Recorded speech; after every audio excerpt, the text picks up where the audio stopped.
Hi, I'm John. This is my show, A Sports Reckoning, and this is John Mangini of the John Mangini Collection. Woo-hoo, does he have a good fucking collection and shit, right?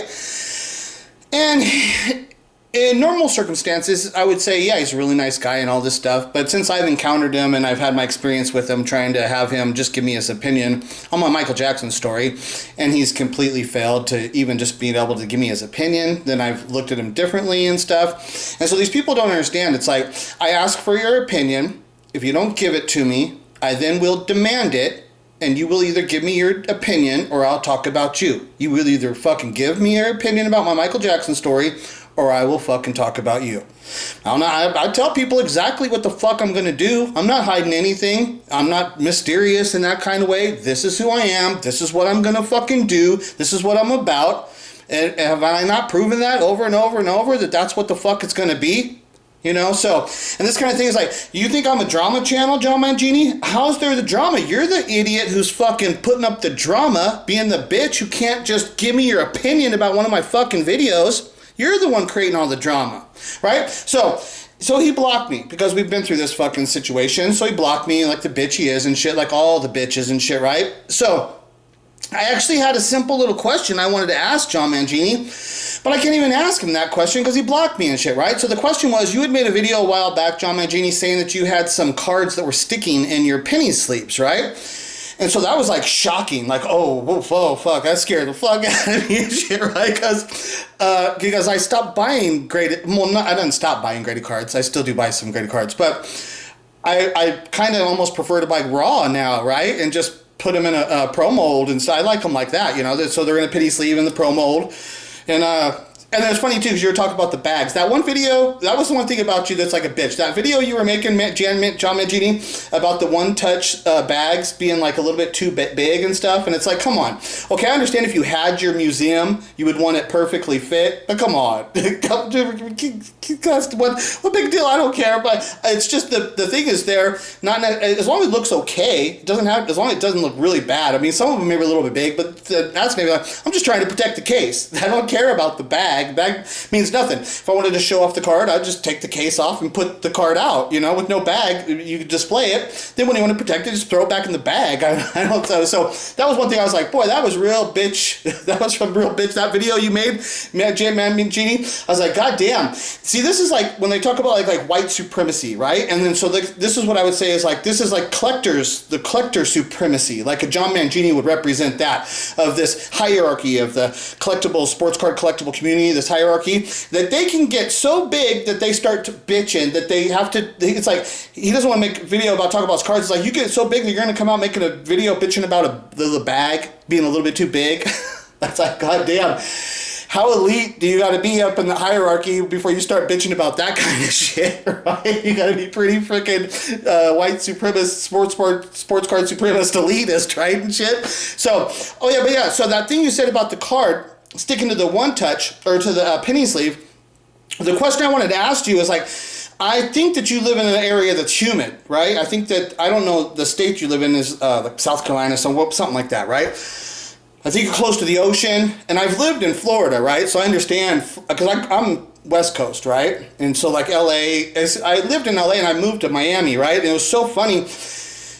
When you get to Miami, it literally feels like you're in a sauna. Like, I had no idea, because I felt humidity, but I didn't understand humidity, right? It's like, oh, this tropical humidity, right? Totally different. It was like, oh my God. You know, I stepped out in Miami, and it's like, what the hell? Am I in a sauna? What is this shit, right? It was so humid, like, whoa, right? So that's what I was thinking, Mangini, is you probably live in an area that's got humidity, like maybe close to that Florida style of humidity, right? And I was thinking, it's like, well, if your cards are sticking to the penny sleeves, I was wondering if that probably is a cause from the humidity. Because I live in the desert, right? It's dry. I live in the desert. You know, like they say, it's a dry heat. And the people that don't know that, it's like, I love the desert. The desert doesn't get nasty until you get to like August and you start getting to the monsoon season and stuff, right? And then you get the humidity. Oh, is that horrible? It's 110 degrees with high humidity. Oh, that is nasty. It is so nasty, but it doesn't last long, but we do get a spell of that. But most of the time, like when the early summer comes and you can get that 100, same thing, 110, but no humidity, that's beautiful. I love that. It's such a difference between 110 no humidity to is the 110 with humidity. Right? But so we don't have much humidity where I live.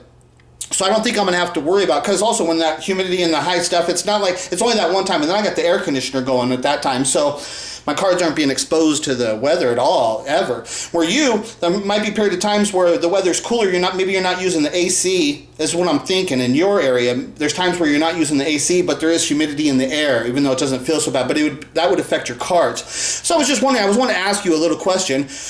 Do you think that your penny sleeves sticking to the cards as you would express? Do you think that might be a condition of humid air in the region in which you live? I just wanted to ask you that question, just anyways and stuff, right? But so now, Joe Mangini, what you don't know right here, you're gonna make a little statement right here, just 20 seconds and shit, right? This little statement that you make here completely proves that Michael's not a Jackson and that Michael cannot be a pedophile. What it is that he's a virgin. From your little words, right? This is all I need.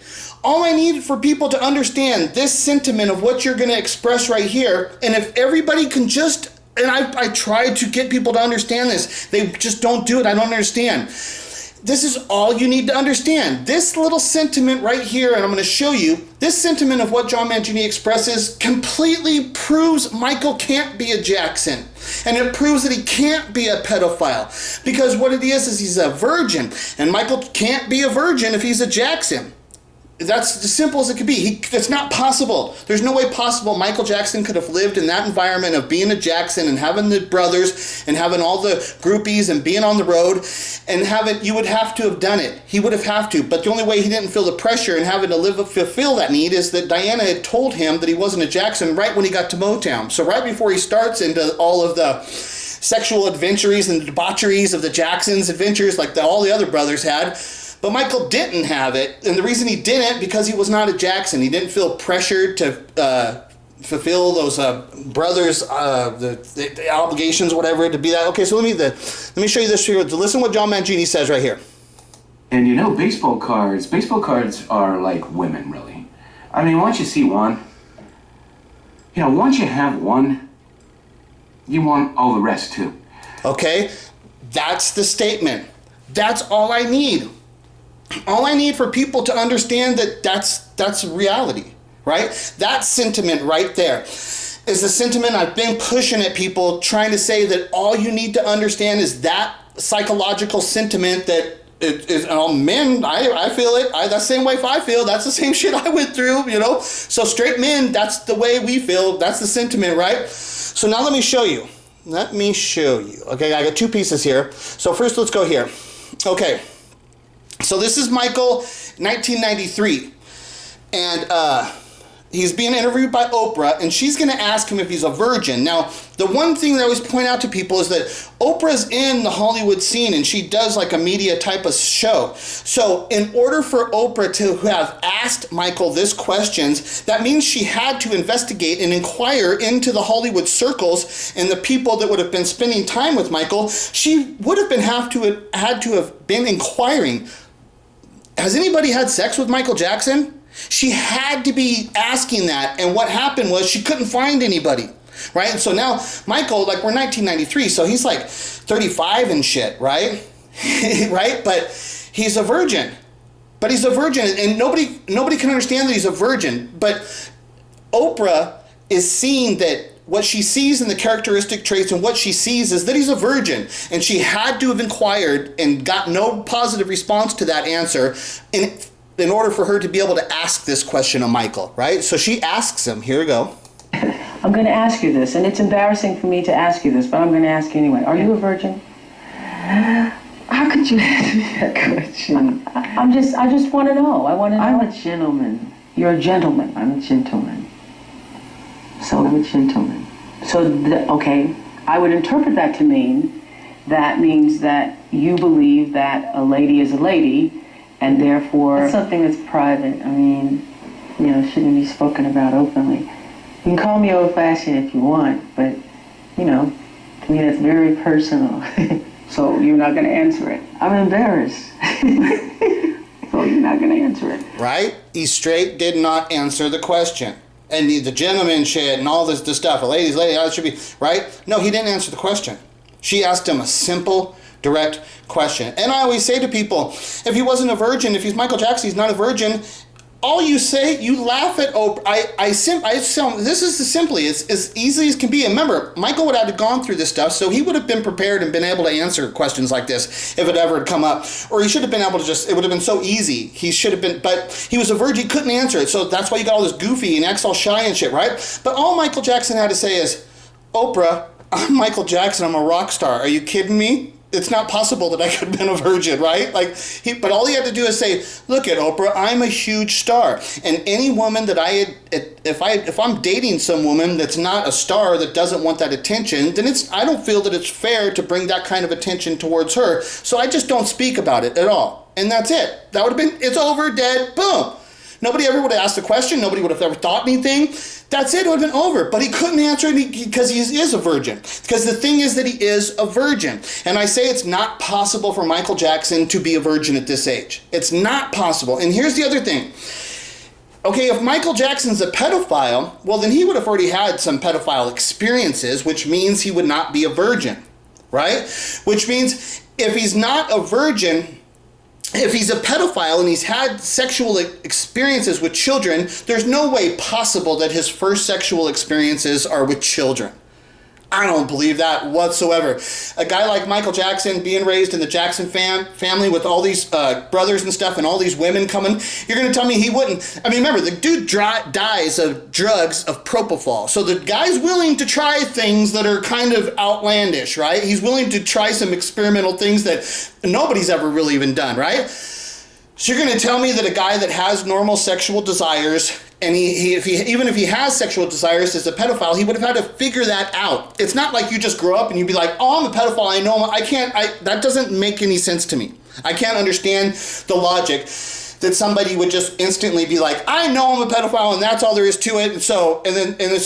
I don't believe that. I believe that if Michael Jackson was a pedophile, he would have had sexual experiences in the beginning, just to cover up his true nature. If that's what his nature was, he would have had to cover that up because he wouldn't want that being exposed. The same thing as if he was a homosexual.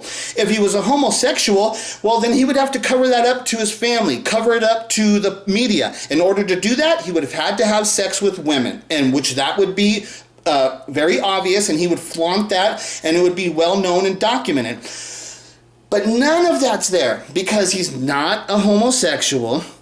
He's not a pedophile, and he's not having sex with women, because this is the other thing, too. People think that Michael Jackson, there's a rumor that Michael Jackson lost his virginity to Diana Ross on the set of The Wiz, right? So you're going to tell me this guy, you're going to tell me at 35 years old, if he's in his 20s and he's having sex with an older woman, Diana Ross, an experienced older woman, and it's like, okay, well, if he had done that, then what kind of wasteland would there be of women, this trail of women, of Michael Jackson's Hollywood adventures? If he had done it with Diana Ross, well, then after that, he would have fucked them all, just like Mangini said. Once you had one, you want them all. So that's it. Even just to cover up the fact, if he was a pedophile or if he was a homosexual, he would have had to have covered that up because he's in the spotlight, plus he's got the family. There would have been all these, it would have been like overabundant. That's the way it actually would have been. If he was actually a pedophile or if he was actually a homosexual, there would have been an overabundance of experiences with women to flaunt to the world to make them not see the truth, because he would have been hiding that truth. He would have had to hide that. But none of those things happen. He's not hiding. That's not what he's hiding. He's not hiding he's a pedophile. He's not hiding that he's a homosexual. He's hiding that he's not a Jackson. That's the whole thing he's been hiding this whole time. And that's the one question nobody could ever ask, because that was the single most provable fact about Michael Jackson that we all thought we knew, that he was a Jackson. So nobody ever freaking questioned that. And that was the problem. That's what it is with him, right? And you can see it. You can see it in this thing right here, that he's a virgin, and it's not possible that he can be a virgin. And his excuse for why he didn't tell Oprah there, why he didn't give what he said about him being a gentleman and stuff like that, right? Now I can counter that. I just counter it really easy. This is a year, so this is 1995. So I guess Michael gets married to Lisa in probably around 94. So it's like right after the 93 stuff, because that's when the pedophile stuff, the allegation starts coming like right at that time. Then he marries Lisa Marie, and he's married to her for about a year at the time of this interview, because now we're in 1995, okay? So now, this is Lisa Marie. He's been married to her for a year. Married for a year, right? Now, let's look at them. Some wedding video of the two of you, and I'm going to Okay, so first of all, look at their hands. Okay, this is a married couple. This is Michael Jackson, who says he's a gentleman, right? There's no way possible a married man who's a gentleman, who respects women, and this is Lisa Marie Presley, this is Elvis's daughter. Come on. Look at them sitting with their hands in their laps. Come on, there's no way possible. It's not possible that they're having sex. It's not possible. And Michael can't even fake it. There's parts where he can't even fake it. He's showing so obviously here that they're not a couple. They can't even hold hands. Even if he hated the fucking bitch, out of being general respect, he would be holding her hand. I mean, there's no way possible. He couldn't hate her that much to where he couldn't hold her hand if he wouldn't have done the interview. The fact that he did the interview shows that he don't hate her that much. There's no possible way. And they sit like that the whole interview. He never touches her, nothing. And then, so now what they're going to show here is the wedding video. So now, like I said, Michael giving the excuses that he's a gentleman, right? This stuff, that can't be possible, because now watch it, what he does. He says he's old-fashioned. Okay, if Michael Jackson is old-fashioned and he's a gentleman, why does he take Lisa Marie Presley into some little room in it's in Puerto Rico or something like that to get married, right? She's not in a wedding dress, no formal wedding, and Michael's even chewing on gum, and he's not looking at her at all. So there goes all that gentleman stuff and old-fashioned, that throws that out the water too. And I keep saying, what you're left with is what the true story is. But nobody could understand what it was. And so they make up all these excuses. But now the true story has been understood. Michael was abandoned as a child. His real parents are Diana Ross and Smokey Robinson. And when Michael signs to Motown and goes back to Motown, Diana's waiting there for him, waiting to embrace her child that she had abandoned. Now she's being rejoined with him. She's so joyous. And she starts to build this relationship with Michael outside of the Jackson family. And then that's the dynamic now that Michael's got to live his life with. He's dealing with all these other things going on. Plus, he's trying to be a star. He's trying to learn to be the star and all this stuff. And so he has got no sexual experiences. It doesn't happen. He's a virgin. He's a virgin. He's not a pedophile. It's a virgin is what he is. And how does he, like I said, the only way possible for him to be a virgin is because the Diana took him away from the Jackson family. Because if Michael was part of the Jackson family and went through the Jackson experience, it's not possible. It's not possible that he could be a virgin. It's not possible. But he's a fucking virgin.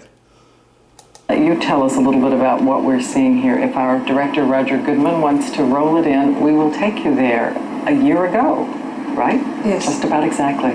I look like an idiot, I can tell you that. You don't look like an idiot. You look more like a... Just like, okay, so I look like an idiot. So her sentiments of coming to reminisce to their marriage they just had a year ago, like I said, if Michael was old-fashioned, they would have this glamorous wedding. Her first sentiments wouldn't be, I look like an idiot. I look like an idiot. Yeah, because look at you standing there. Michael's not even looking at you. He's chewing on gum. You're in some little room. You don't got a wedding dress on. What kind of bullshit wedding is this? Do you want me to tell you? Yes. We're watching it. Tell us. Look at, he's not even looking at her. Tell us, we're watching here live. They're not looking. There's no love there. None. He can't even fake this shit because he's a virgin. See him chewing on gum. Chewing on gum. During his wedding. During his wedding. Not even looking at her. He can't even look at her. Right, but now we're out of time.